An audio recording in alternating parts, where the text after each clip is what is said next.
ఈ వీడియోలో మనము 27వ తేదీ జన్మించిన వాళ్ళకి ప్రమాదాలు జరిగినప్పుడు, కుటుంబంలో చికాకులు ఉన్నప్పుడు, ఏదో ఒకటి అడ్డంకు వస్తున్నప్పుడు ఏం చేస్తారు అంటే, మంగళవారం రోజున మీరు ఇష్టదైవానికి పూజ చేసుకొని ఎర్రపు రంగు వస్త్రాన్ని దానంగా ఎవరికైనా ఇవ్వండి.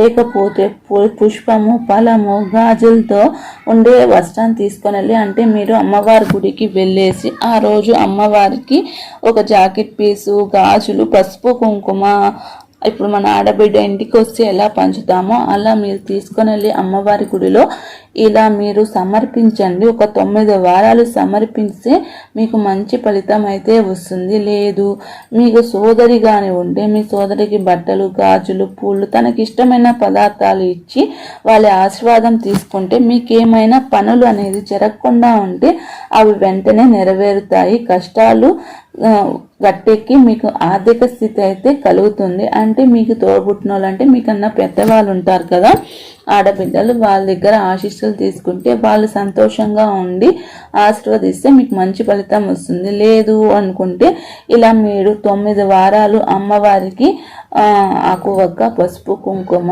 ఒక ఎర్ర జాకెట్ పీసు, 1 డజన్ గాజులు తీసుకొని వెళ్ళి అమ్మవారి గుడిలో సమర్పించి చూడండి. మీకు మంచి ఖచ్చితంగా కష్టాలు తొలగిపోయి అమ్మవారి ఆశీస్సులు మీ మీద ఉండి మీకు మంచి ఫలితం అయితే కలిగిస్తుంది. ఈ వీడియో మీకు నచ్చితే ఒక లైక్ చేసి మన ఛానల్ని సబ్స్క్రైబ్ చేసుకోండి.